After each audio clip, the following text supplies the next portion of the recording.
Good afternoon, and welcome to the best of the 757 Community Talk Show. And I am your host, the one and only Captain 85. How y'all doing? How y'all doing? Hope that y'all are well and blessed today. Want you to come on in the house, hit that share link if you may, and invite some of your friends over to the conversation. But nevertheless, I'm going to do my best to try to make it informative, make sure that you know that it's always about the community, it's always about the future generation, and to make sure that they know that we care about them and how you doing today. But nevertheless, I'm gonna let you see my face before I do anything else in this place. Hey, how you doing? It's a beautiful day in the city. That's all I can tell you. It's a beautiful day in Virginia Beach, Virginia. Wherever you might be listening or viewing from, I hope you have the same type of atmosphere and a lot of sunshine and warmth in your area as well, in your heart. As we count down to Christmas time, Christmas just ain't Christmas without the one you love. New Year's ain't New Year's without the one you love. Yes, indeed. It's all about, the holidays. People are raising funds to give people that might be misfortunate this time of year and don't have enough to go around or have nothing at all. But a lot of people throughout the area is raising funds and donating to causes. And I hope that you will too, and that you have a great Christmas holiday. So that's what Christmas is all about, because Christmas is sharing and caring. But we should be doing it 365 days a year, but I think this is just a little extra in the community, and with people that with kids and stuff, and some people are working and some people are not fortunate to be working and rely on help from others to get through the season. But as we continue to decorate the Christmas tree, hope you put a little package under there for me. Just a little one. Don't have to be a great big one like a Lex or a Mercedes. I'll just take a Road Ranger or one of the electric cars, you know. Well, yeah, Tesla, go ahead and tell Tesla, go and give me one of them Teslas for 2025 so I can showcase too. You know what I'm saying? That's all. I ain't trying to go big on you. I just want to go big.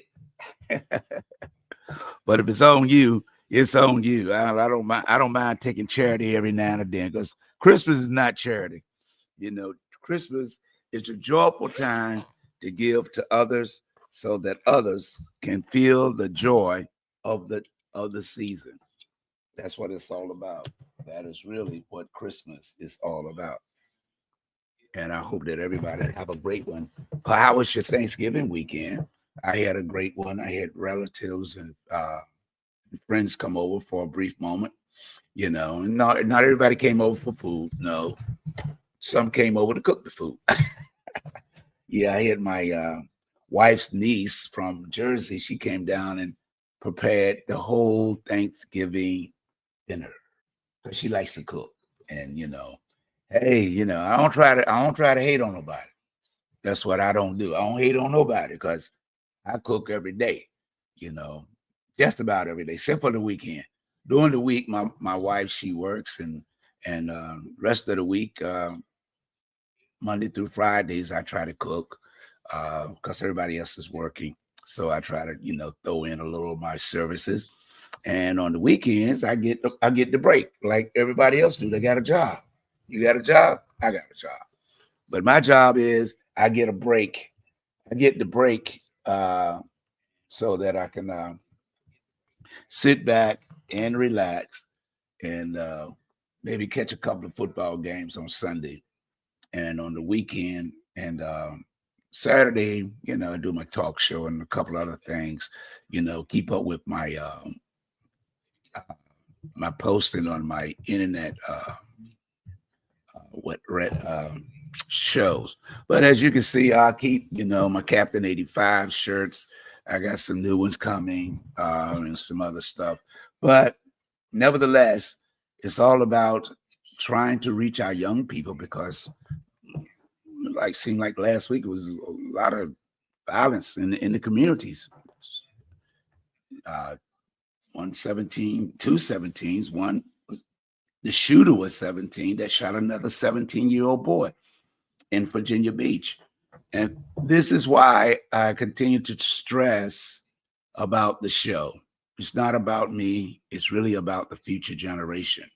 It's about reaching them to tell them it's time to put the guns down. We're not gaining anything.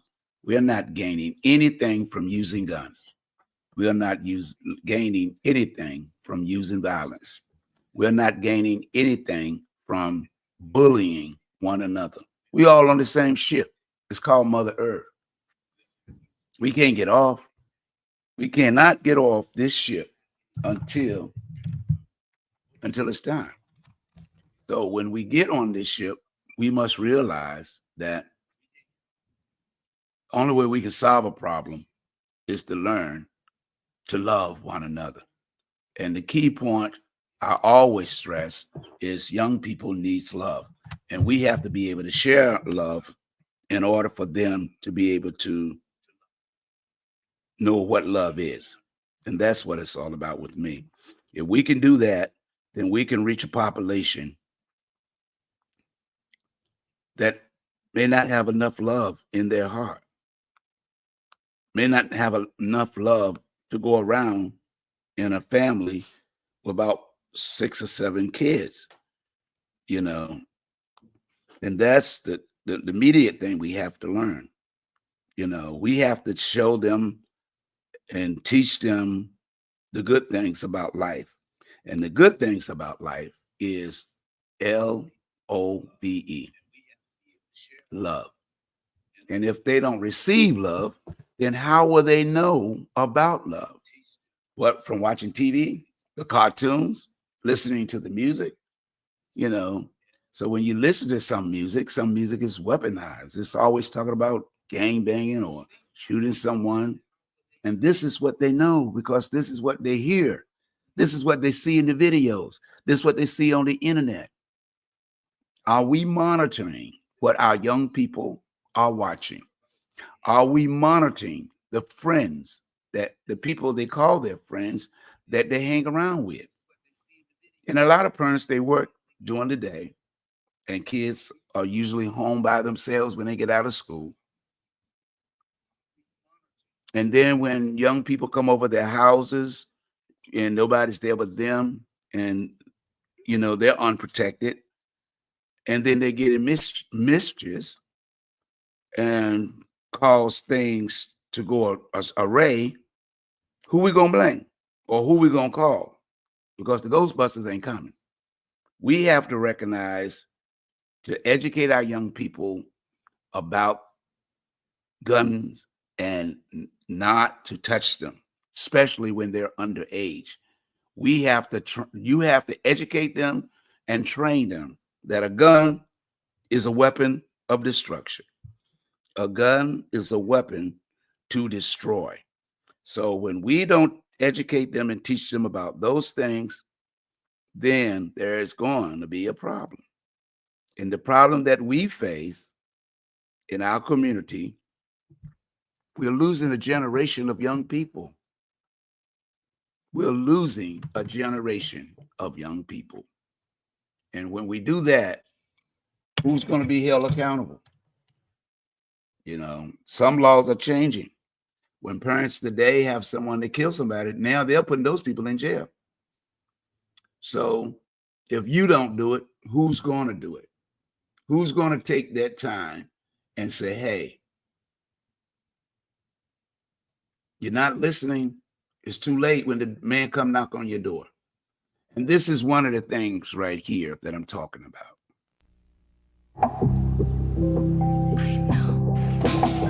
Who's going to stop this?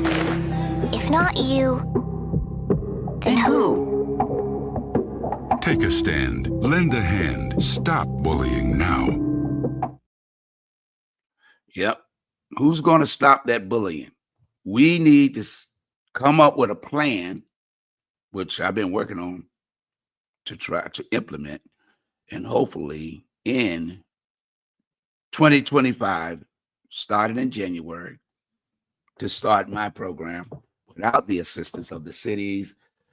Seems like they got all the answers. The only thing I see that the cities are doing is the body count. And the things that they're doing is not reaching the young people. Everybody talks a good game. Everyone is talking a good game, but nobody's reaching the goal. See, that's the thing about anything when people are talking, saying they got a plan, and your plan is like older than my project, but yours ain't working.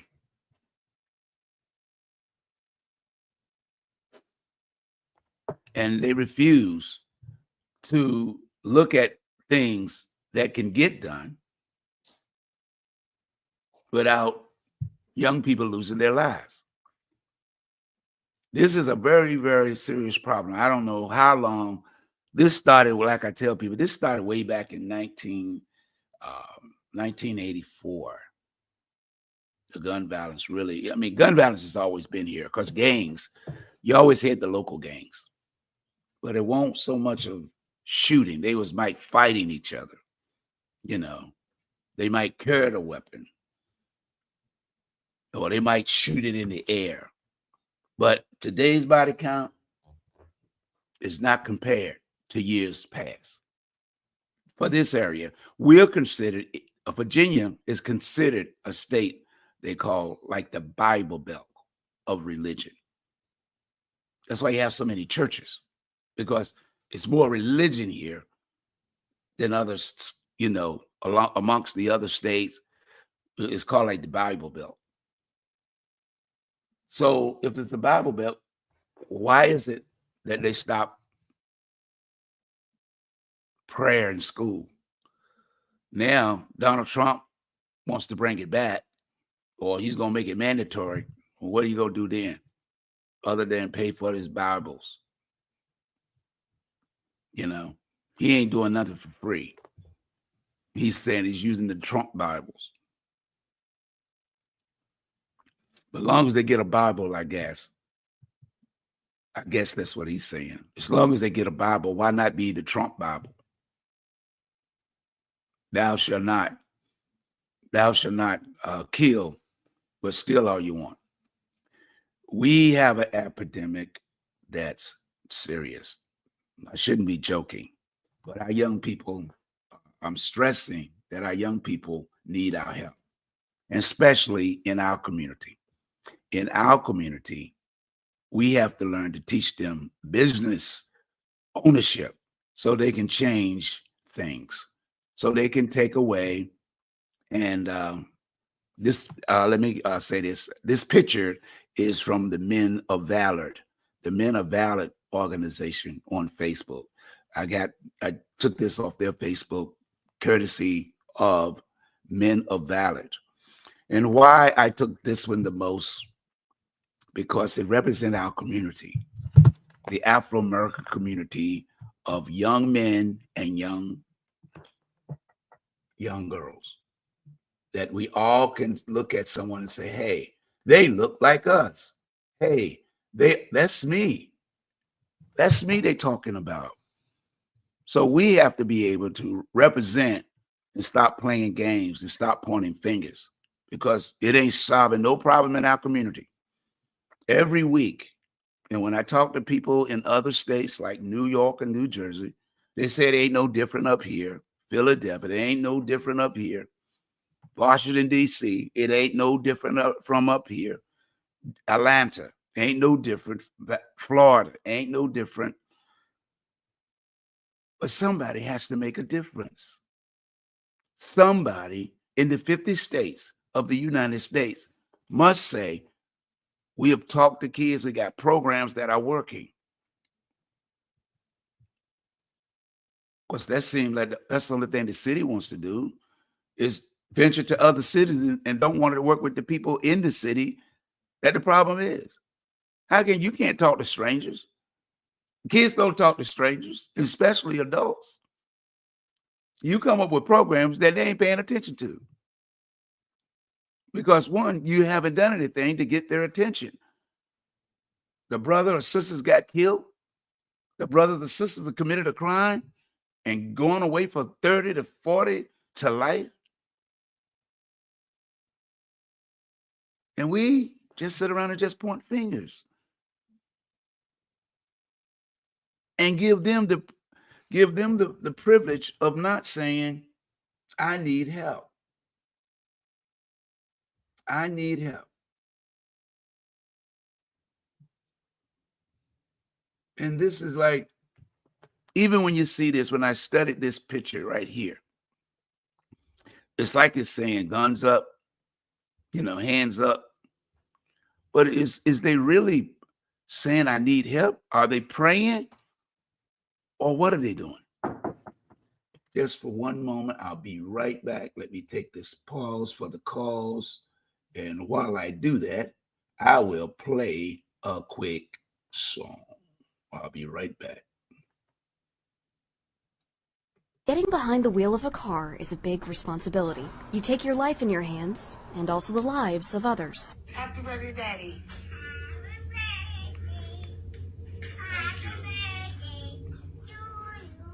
Christopher was my firstborn son. I had him at a young age of 18 years old. He was a great young man. Chris gave me hope. He gave me the understanding of what motherhood was.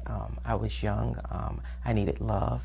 And he taught me love. Kimberly Griffin says her 36-year-old son Christopher lost his life last New Year's Eve in a pedestrian accident. New Year's Eve is a big celebration because it's new beginnings. But that new beginning ended for me for the reason Chris gained his wings. That night, the police told Griffin Chris had been crossing the street and hadn't seen a car coming. Yes, I hit the floor immediately, crying, screaming, and I'm like, you don't tell me this is not real.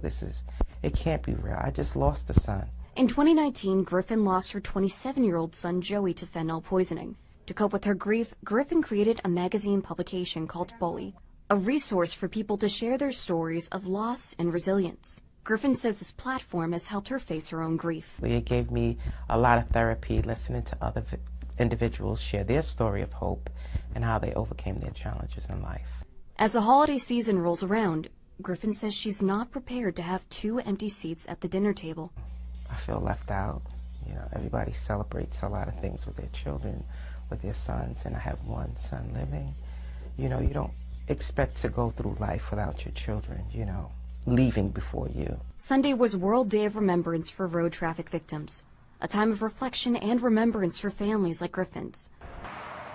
As of Friday, Virginia State Police recorded 745 traffic fatalities so far in 2024. Griffin says too many people are careless on the road. I think they take it very lightly on the damages it can do to the body, the damage it can do to the mind, to anything. Even if you survive that accident, you're going to suffer with some type of trauma. As a driver, you have to be aware of that. In Virginia Beach, Danielle Seda. News 3. Different now. Well, like I said before, these are the things that are affecting our community. And this young lady, she's been on my show several times in the past, and she started her program to try to remember in the remembrance of her sons and try to encourage other organizations and people who are in the community trying to change the narrative. And if we can come together to do that, we can. It's sad to be able to see a parent lose their loved one, regardless of how it happened, when it happens, and where it happened. We have to recognize and be able to understand that love is what the young people are needing. Love is what they're hungry for. Love is what they're looking for that. They're looking for someone to love them. And why is it that it's so hard for us to channel the love back to young people today? Are we truly taking our time out to listen to their cries? Are we taking time out to listen to the things that they are talking about? Are we doing that? Are we reaching the goal of them saying, I need help? Are we reaching them in that way that they're saying, we need help? We need love.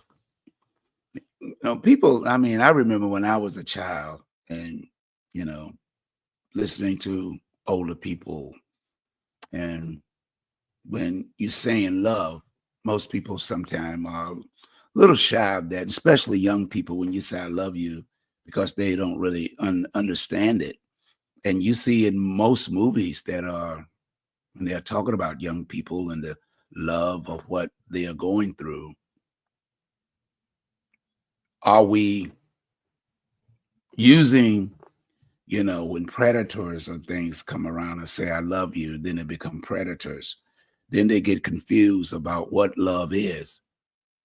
That's not love. When somebody sexually assault a young person or force a young person, boy or girl, into situations that's very uncomfortable for them to be in. As parents, are we really sitting down and talking to our kids, really making them understand if anyone do anything that's uncomfortable or talk to you in a way that's uncomfortable, walk away. And if it persists, notify me, your mom, your dad, your older brother or sister. And if you're at school, notify your teacher or principal. You can't stop these problems by being silent. These problems won't go away by turning a head or being silenced about the things that face our youth today. They need to be protected at all costs. They're the resources of the city they stay in, the state. They're the resources of the United States. Our young people are the future. As we continue, each day go by, we're getting older. Who's going to be around if you're a parent or a grandparent? Who's going to be around to help you out when you can no longer move physically? Who's going to be around, you know, just to come over and say, how you doing, you know, and talk to you or sit? I volunteered back in, I think it was 2008 and 2009. I volunteered to work in their senior citizen place. And being in there, I studied the situation. The environment was warm, clean. The elderly was, hey, they was cheerful. They were conversational. You know, as I began to work there every day, except for the weekend, and I began to notice some didn't really talk. Some was because of their condition. Some was with the medications, might have been a little drowsy. But their kids had to go to work, so they would drop them off at the center, and someone would watch them, and then, or the van would pick them up and bring them back home.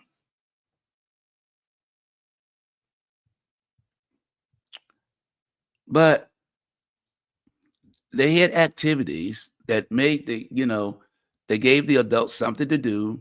Like we would play cards with them, talk to them, ask them questions. And you had a lot of knowledge in this senior citizen place.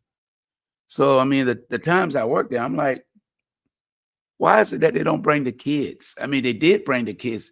I think I think out of the time I was there, I might saw them bring in kids, maybe I'll say about 5 times. But do you know in the seniors places, you got teachers in there, You got people that was educators in there. Just because no one was home to watch them during the day, their family will have them brought there for activities. But I notice when we ask questions about certain things that we do in our community and in things that we trying to accomplish, one of the questions in schools and in talk shows, they'll say, if you had a chance to talk to anybody in the past, who would you want to talk to? And people are like, well, I mean, in the past, what do you mean? Well, anybody that's passed on before your time. If you wanted to talk to Martin Luther King, Megan Everett, or Abraham Lincoln, or George Washington, which one would you want to talk to? Okay, I know they were some great people because they put them in the history books. They can tell us about their lives that ain't in the history books. If I had a chance to talk to somebody dead,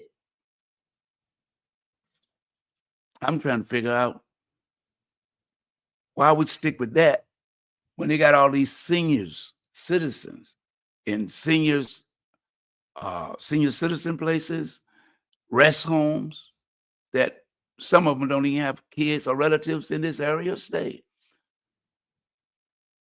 Why ain't they talking to them? Why not talk to the people that are living?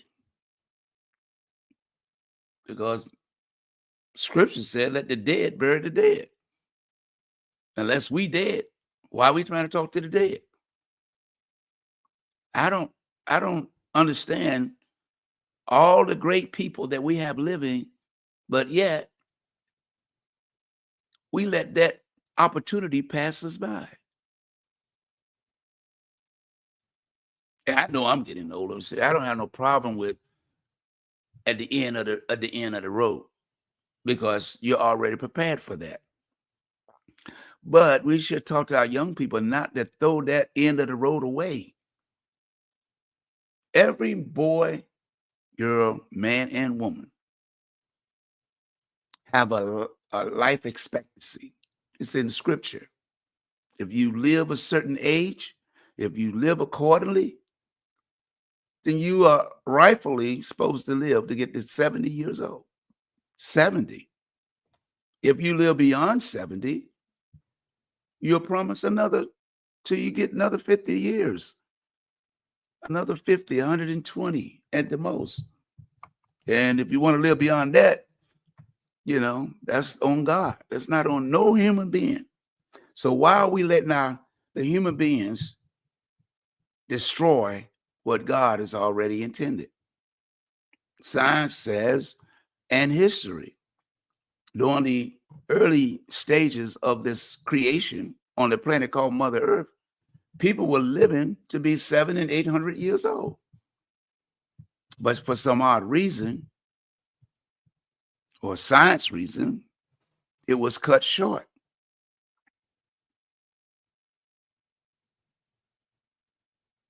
It was cut short.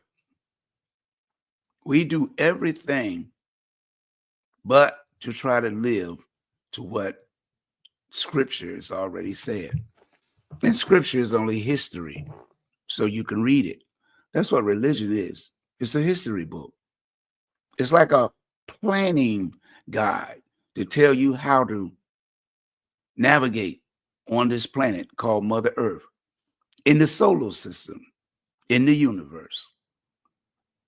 We got so many things that's telling us the things we need to do, the type of food we should eat, the type of programming we should watch, and most of all, the things that we need to do to show our young people that we love them and we truly need them to take care of themselves. And that's why I talk about this show, the young people. And you guys say, well, you don't have you only done one picture. Well, this is because that's my character standing over in the corner. I was invited by Serena Mann, the credit doctor, to join her at the Chesapeake Library to talk to kids. And that's what I did. I went there in my costumes. That was the only one I took the picture. I mean, I got other pictures in the other one to demonstrate to them that they can be a kid too. They can be a superhero. A superhero is someone that wants to protect. That's why my character has a shield. He wears a mask, well, to hide his identity. You know, he wears a mask to hide his identity, meaning that anyone can be a superhero. That's why you can be a superhero. You can be Captain 85. You can grow up to be a superhero in your community. The police officer from Chesapeake, police officers are considered heroes, superheroes, because they protect and serve. Serena Mann, the credit doctor, also has the Heavenly Heart School that you can register your kids if you need, if you're, to be picked up and brought to her center till you get off. We have to understand that our kids is the most valuable piece on the planet. The world didn't give it to you. The world can't take it away. But you have to educate them and show them love. That's all kids want. And adults too. But we look for it in the wrong places. We look for it in the wrong way.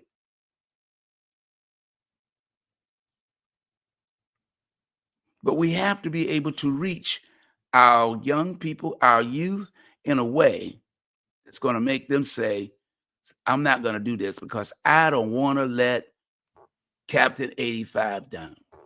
I don't want to let down Serena Mann. I don't want to let down the police department. But most of all, I don't want to let down my mom or dad.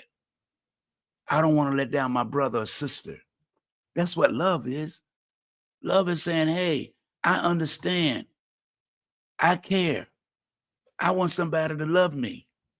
That's what young people want. They want someone to love them. They want somebody to protect them from evildoers, people that's hurting them. And they're afraid. Because when I was in elementary school, I had a classmate that was being bullied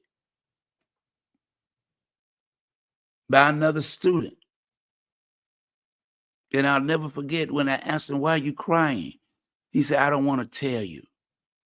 I said, why not? Because the person told me if I tell anybody, they're going to beat me up every day after school. And he wouldn't tell anyone. But then one day he did tell me, and what he described, I don't even want to mention it in my program. Is this what young people are going through in school? Is this what they're going through in school?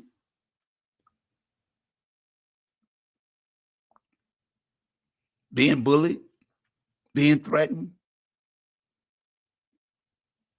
The things that young people go through. People forcing them to bring them money. People forcing to take their things that their parents bought them. And then told, if you say anything about it, we're going to beat you up.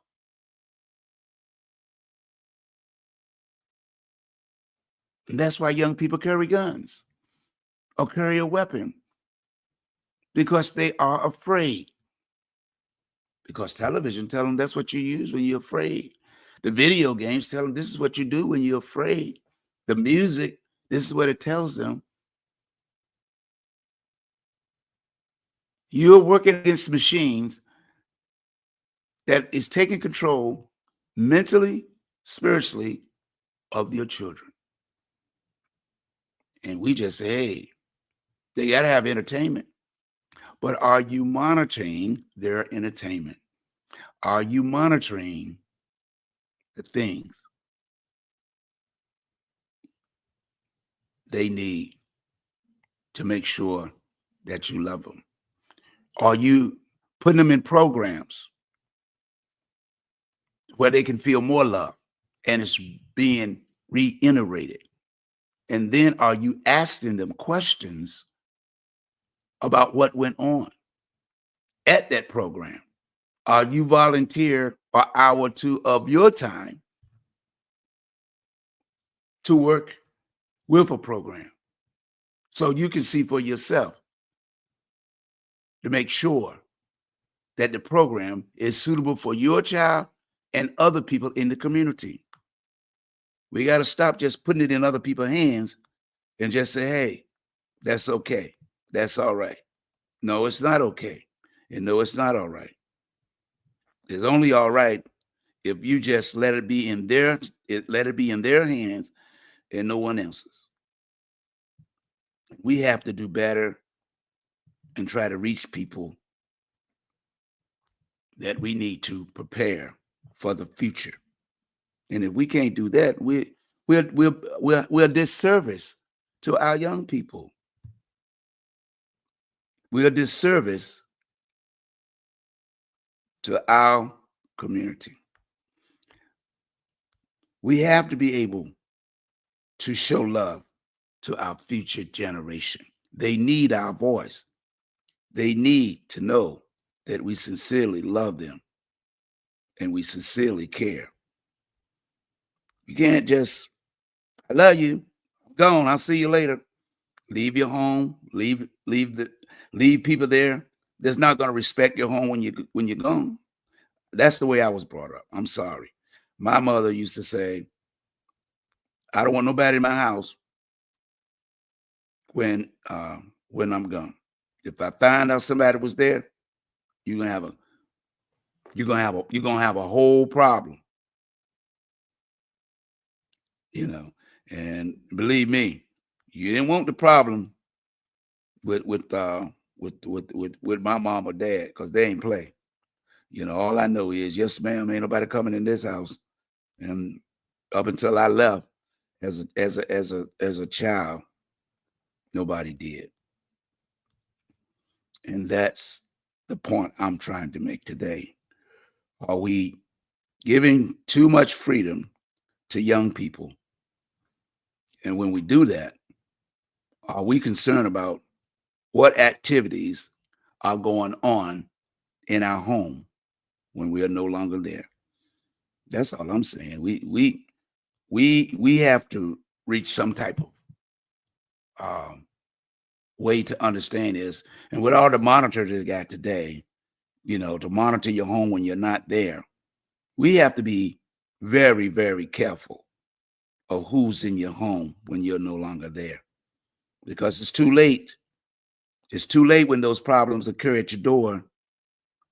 It's too late when those problems occur at your door, and all you're going to say is, I didn't know that was going on. It's too late when a child loses their life or loses a friend. It's too much to think about when you have to think about things that are going on. And that's why I keep pressing forward. 2025, I will continue to do my program, starting my program, and hopefully, along the way, it helps some youth to reach out and say, hey, I'm in need of what you're doing. I want to be a part of it. I want to be a part of what you're trying to accomplish. I want to be there. That's all. You can't blame kids because the parents can't always afford. But I'm trying to make my program simple, because I know when you're working on things and most people don't want you to accomplish a goal, because the simple reason you're doing something that they said they were going to do. And I look at the city myself. I look at what the city said they're doing, and then why are we still having the same problem? Why are we still going on that what you're gonna do, but you ain't accomplishing it? My program is to accomplish what you can't do. But I'm not trying to do it by myself. But as they say, is only thing I'm trying to do is make money. I interviewed or was at the show with Damon Dash on Thursday. And he explained why he do what he do. He said, I don't do it for the money. I do it to help other people. But that's all I've been doing all my life. But he's rich and I'm not. But I'm not going to give up on what led me to do this. It's what my spirit showed me to do. And that's why I do it. I do it because I know that young people need guidance and need love. They want support with what they're doing. This is a picture of my son before COVID came, and he's a comedian, but now he's in the military. These are some of his friends that a couple of them in the picture are also comedians, and the rest are his friends and our family. But we supported him. Support is important when kids are trying to do things. If they on the football team, are you going to their football games? Yeah, I might be cold out there, but he's trying to stay out of trouble. He's trying to do something that he loves to do. He's trying to be a professional football player or get a scholarship to a university where the family cannot afford. He's playing basketball to stay out of gangs and stay out of trouble. Are you going to the basketball game? And then as they get older and they're trying to be an entertainer, are you going to those activities and support them? I may not have been there as much for my oldest sons because I was managing and DJing in a club, and I had to pay the bills. But I always supported them in things that I could. I showed them that I loved them because I was working every day so they could have a roof over their head. And believe me, this area don't pay you much when you learning how to DJ or just starting out, or people don't know your name, don't have name recognition. You speed it forward, it ain't no difference. Around here, the DJs can have a name recognition. They don't want to pay them nothing. They still paying DJs less than what I was making back in the 70s or 80s.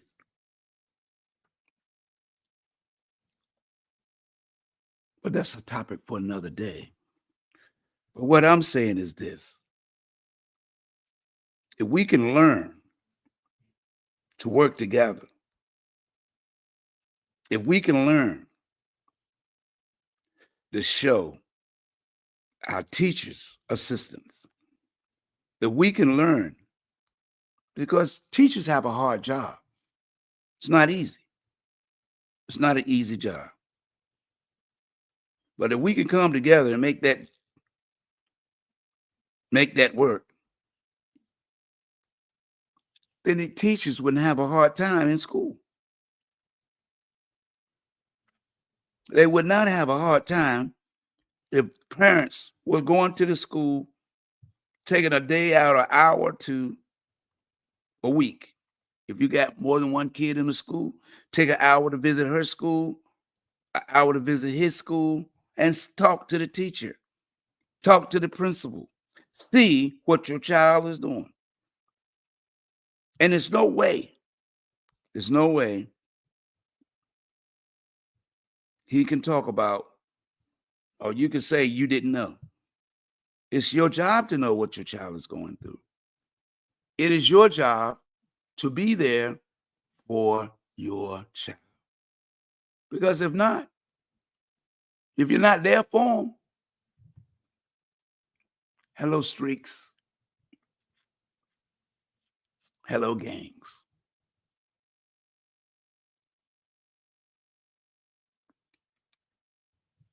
You got young people that are in gangs or try to keep their brothers or their neighbors out of being in a gang.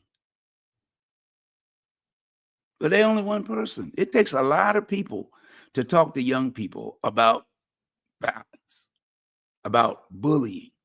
It takes a village. It's no easy. There's no way out of it. That's why I play this twice, because Who's going to stop this? If not you, Then who? Take a stand. Lend a hand. Stop bullying now. can we stop it? We can't stop anything. But if we come together in a spiritual way, the person that sits high and looks low can assist you along the way. I would love to live in a world without violence. But it seems like other places and countries are just as bad. We live in a world that everybody wants to tell other people what to do. I ain't trying to tell you what to do. I'm just trying to tell you a better way of doing it. I'm trying to say, hey, it's a better way. Talking changes people's lives. Coming up with programs that will engage people will change the way young people think. Mom, Dad, I need to talk to you. I'm scared. I don't think I can go back to school tomorrow. There's a guy and some of his friends who are after me. They hate my clothes, the way I talk, everything about me. I know. You're stupid and ugly. Did you hear me? I'm scared. Listen to what they have to say. Take a stand. Lend a hand. Stop bullying now. Can we stop it? If we learn how to talk and communicate with each other. We wait to the last minute when there's an Amber Alert or when somebody's lost a son or a daughter, then we want to have a visual. But I always ask this question when I do have an opportunity. We give these wakes to remember a person that was shot, killed before their time. But has anybody asked the question, have that person before he died, how many birthdays did you celebrate? How many of his birthdays did you celebrate? We didn't come to the conclusion that, hey, we want to celebrate when they dead. Why are we always waiting till people die to celebrate? Why ain't that young child or a kid before he became a teenager or after he became a teenager, how many birthday parties did you give them while they were living? Because the dead don't, as they tell me, I was brought up, the dead knows what the living is doing, but the living don't know what the dead is doing. They dead. What did you do before they got to that point? How many birthday parties did they have? How many outings did you take them on? Half the people ain't even left the community and they dying right where they stay? Did you take them to the park? Let them run around and get on the swings.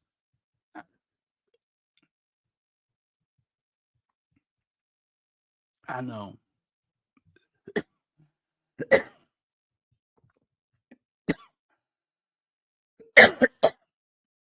You don't have the time. You're working. And then on the weekends, it's about me, me, me, me. And the kids and the children see it, and they still stuck in the house. All they know is, I want to go somewhere. So if you ain't taking me, I'll wait till you leave and I'll sneak out and go with my friends. I've been in dollar stores, 7-Eleven. And when kids are in there and I watch them, because that's what my spirit said, watch them, they trying to steal something. And I'll walk on that aisle to keep them from doing it. To walk on the aisle, then I'll say, yo, you look at what you needed, something or something? See, you don't educate your young people that they don't know if they pick up one thing in that store, put it in their pocket. That's petty larceny. Y'all just think it's just going to jail. Y'all just saying he didn't get caught. That's petty larceny because it's under $50. See, you need to know the law. You really need to study what's get you and your kids in trouble, what get them put in reform school. See, petty larceny will get them put in reform school or get them suspended from school. Then what happens? The paper trail begins.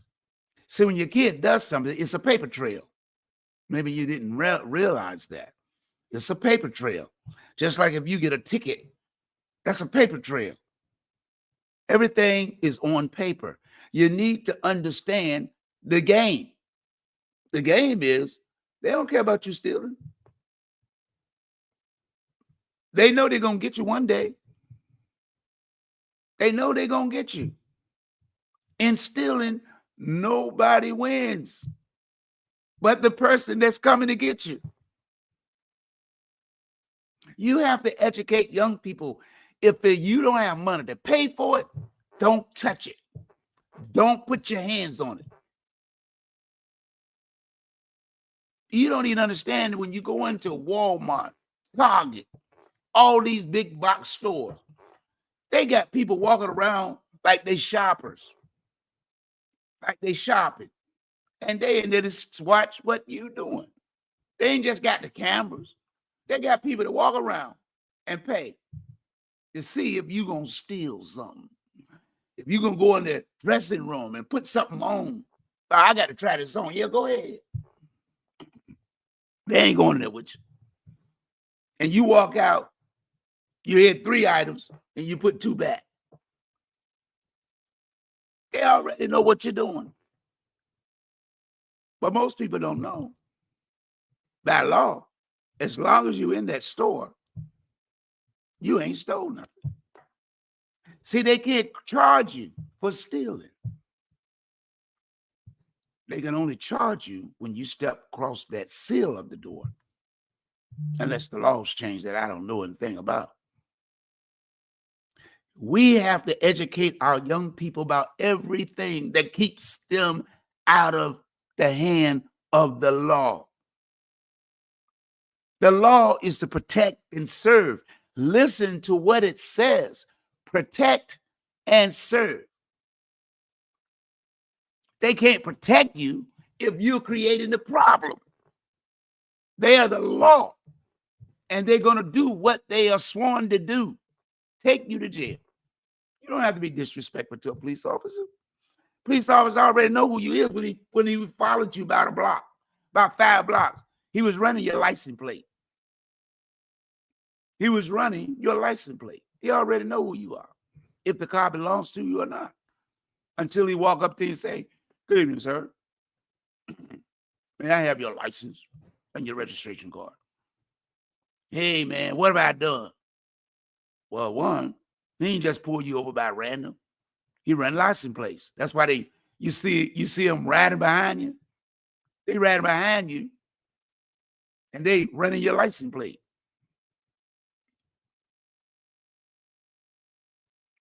But you got to be smarter. Have your license and your registration card. When they walk up and say, good evening, how you doing? Do you know why I'm pulling you over? No, sir. And you wait. That's all he has to say. I'm handing him my registration and license right there. And he's looking at me like, did I ask you for it? Well, common sense to me is, I know you didn't pull me over to ask me how was my day. I know you didn't pull me over to say, hey, did you want a cup of coffee? So when we take for granted that the police just pulling you over, have your license registration available. So when he walks away calm and collected. Because why? He ain't going to do nothing to you because he already got your license registration. What are you going to do? Make you get out of the car? If he say you got a warrant, if it ain't serious, he can give you a ticket. Or he can let you out for a warning. It's up to his discretion when he's out there. But you got to understand, a police officer's in that car 8 hours. Well, you might get out and get a cup of coffee and a donut. But hey, don't blame him for he's getting hungry. Stop for lunch. Hey, we all do that. But you got to understand, he's out there for 8 hours. He got to pull over and check people registrations. If they speeding, pull them over, give them a ticket. They got what they call a quota, meaning they got to write so many tickets per day. What part you don't understand? How many people he might give a ticket to, gonna curse him out, and people of his race or ain't of his race? And who you think you're gonna take it out on? Because you would say, I know my rights. That's the worst thing you can say to a police officer. Why? You know your rights. That's why he's telling you. You have a right to remain silent. The HIPAA law. Anything you say and use can be used against you. Because that's what you have to understand who the police work for. He doesn't work for the sheriff. He don't work for the chief of police. He don't work for the captain of the police department. That police officer works for the court. He's the court. That's who he works for. He works for the judge. And you're going to go in there and tell him you know your rights. Because when you get in that courtroom, the judge going to ask them one thing. How did that person talk to you? Well, that's my time for today. I love you. Hope you share this information with other people on your page. I'll be back next week once again with more topics. And have a great day.